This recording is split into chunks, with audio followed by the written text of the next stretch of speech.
Hello and welcome back to our next video on 15b, the chain rule. Before we talked about composite functions, now we're going to discuss the chain rule. So the first thing to notice is that when we have an expression like this, we don't have a rule for it specifically yet. We could expand this and then apply some of the other rules that we know to take the derivative of this expression. It's doable, but it would be take us a long time. It'd be tedious. However, if we had an expression like this, it would not make sense to expand it first and apply the derivative rules that we know. Instead, we would apply the chain rule. And the chain rule is a bit tricky, but we can do it, and we're going to use it quite a bit. So first, this says if we have an inside function and an outside function that looks like this, then the derivative is the derivative of the outside function times the derivative of the inside function. dy by du is the derivative of the function we call y with respect to the variable we called u, and du by dx is the derivative of the function we called u with respect to the variable x. Okay, basically this is it in dy by dx notation, and here we have it in our Lagrange prime notation. Okay, we take the derivative of the outside function and we multiply it by the derivative of the inside function. Okay, and an important corollary of the chain rule is called the power of a function rule. It just means that if I have a function raised to an exponent, as we do up here and over here, then the derivative would be drop the power, drop the exponent, keep the base, reduce the exponent by 1, then take the derivative of the base function. Okay, so let's see how that works. For example, if I have a function like this, x squared minus x plus 2 raised to the exponent 8, the inside function, I'm going to figure out what's inside and what's outside. The inside function is the part that's in the bracket, so that's the x squared minus x plus 2 part. The outside function is what's happening last, which is raising it to the exponent 8.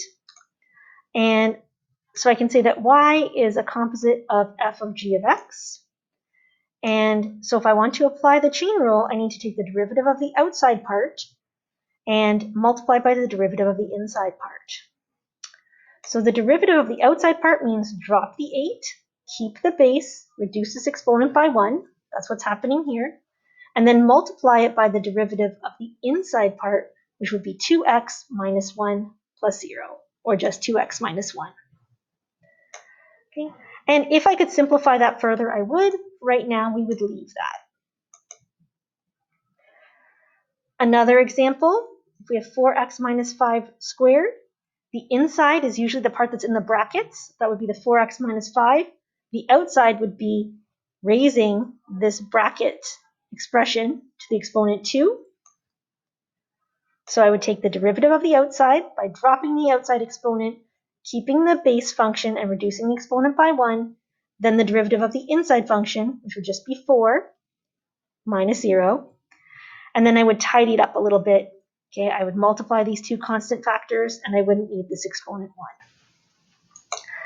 If I have a fraction like this, I would start by rewriting it in exponential form.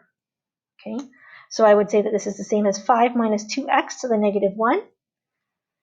Then the outside function is what's the function raised to the exponent, and the inside function is this 5 minus 2x. Okay, and if I take the derivative of the outside, it means drop the negative 1, keep the base function, reduce the exponent by 1. That's how I get this part I've underlined in red. Then take the derivative of the inside function, which is 0 minus 2, which is just negative 2. And finally, tidy it up a little bit, multiply my constant factors to get a positive 2, and bring this function down to the denominator of the fraction and raise it to a positive exponent. Okay, last, we have something that's a little more complicated.